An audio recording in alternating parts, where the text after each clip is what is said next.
So I mentioned the adapter elbow that goes from slip to thread. The thread portion being what goes on the end of the inlet side of the water pump. Since it involves threads, we can either put plumber's compound or Teflon tape. I've never used plumber's compound, so I'm not real comfortable with it. I have used Teflon tape. Now, there are two things about Teflon tape to keep in mind. One is the direction that you put it on is important, because if you put it on the wrong direction as you tighten your fitting, you're unloosening, if that's a real word, the Teflon tape. It's not doing what it's supposed to. If you put it on the right way, which I think is clockwise, as you put your fitting on there, that's also the direction that you're threading the fitting onto, and essentially the fitting compresses or tightens that. The second issue is how much Teflon tape. And that's kind of something you'll have to make a judgment call, but general rule of thumb, 3 winds. Some fittings that are machined are real loose and sloppy. It may take more tape to fill that up. Some are real tight. Some are made by different manufacturers or in different countries. Might be metric versus the inch system or something. And so as you tighten it, you'll have to make a judgment call. Slightly more than snug is usually what I do.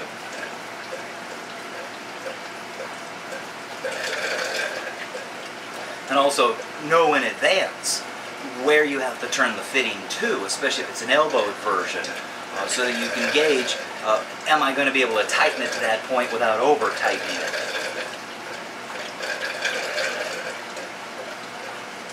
And I think if I went one more time around, it would be too much, so we're going to stay right there. So as you can see with the other water pump, its discharge is an elbow, followed by a union-only fitting. Note there's no ball valve. And then there appears to be another 45 that leads it out to the refrigeration unit. So on our new system, we want to have basically the same thing. And you have the threaded end on the discharge side of the water pump. So we're going to wrap it also with Teflon tape. And we'll give it 3 winds. Again, our elbowed fitting, slip, threads. Obviously the threaded end goes over the threaded discharge. Now, one of the advantages we have on this version, we may not have to use the 45, because we can angle that directly out to where we want to go. So we'll slip our PVC stub in there. Here is our union fitting that will allow us to take the pump out of the system if we have to. And from that point, we want to then get out paralleling the other line and go out to the same point where these 2 lines are going through the wall out to the refrigeration unit. And it looks as though we're going to have to make those holes through the wall a little bit bigger to accommodate the pipes, because I don't want to drill additional holes, so we'll just make these bigger. So we need to now, at this point, determine the length of the pipe and where it's going to pass through the wall.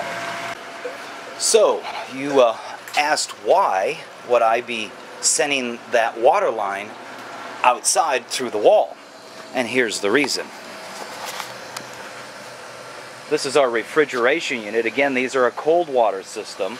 The Moon Jellyfish chiller is actually underneath the cardboard covering there, and this will be a separate refrigeration unit for the sea nettle system. And this is where it passes through the wall right back here. And in this case, this will be the in and the out for our sea nettle system. And down here is the in and out for the Moon Jellyfish system. There you can see how they pass through the wall. And I need to get the same lines through there as well. So I'm going to have to poke out those a little bit bigger as they travel back and forth again to the pump for the Moon system. And you can see right back there, that is where we want to, that's the discharge of our nettle system right there, the pump. So with some determination and the use of a persuader, we're able to get the 2 pieces of PVC pipe through the wall. We can now work on connecting them. So what we have, again, are union fittings so that we can remove the chiller if we need to. Here's an adapter which will go 1-inch pipe to 3/4 thread. The reason it does 3/4 threads on the in and outlet of the chiller. And I'd rather have the back pressure on this side of the valve, not against the union valve itself, or union fitting. So that's our in and out of the chiller. Now we just need to hook up the elbow and connect the plumbing. And once again, with the use of some elbows and some pre-cut pieces of PVC pipe, we can glue and connect the drain line and the return line through the chiller. So we're now constructing the return line as it comes from the chiller outside. It comes over across. And what we need to do is figure out, because a portion of that water is going to actually go back into the wet-dry trickle filter as a bypass. We've intentionally oversized the pump, so having that bypass is important.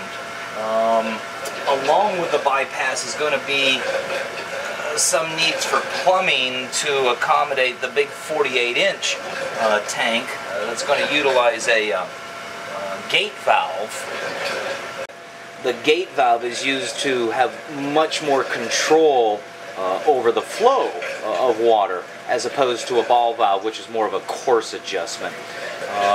Then back here on this is the third opening or outlet off the water pump. And that's going to end up being our bypass valve. And what I think we're going to end up doing is something along the lines of this. And so again, what we'll have is a gate valve here for controlling fine-tuning flow into the 48-inch tank, and this being a ball valve which gives course adjustment, and that ultimately will lead as a bypass back down inside the wet-dry trickle filter. And then at the same time, this T right here is going to be the return up into the grow-out tank as well as the Ephira and the pull-up tank. So I've got to do a little bit of serious thinking here. Okay, so this is a T off that vertical manifold. This T reduces down to 1/2 inch, and it'll run over to ultimately where the grow-out tank sits. And then it will rise up to another T, and this T runs over and connects to this manifold here that has 6 1/4-inch valves on it, and this is what we'll use the flexible tubing to connect to the tops of the tanks here, and that's how the flow will get in there. Some of it will have to move up in some artistic manner to reach the upper tanks, and beyond the T is a cap for future expansion.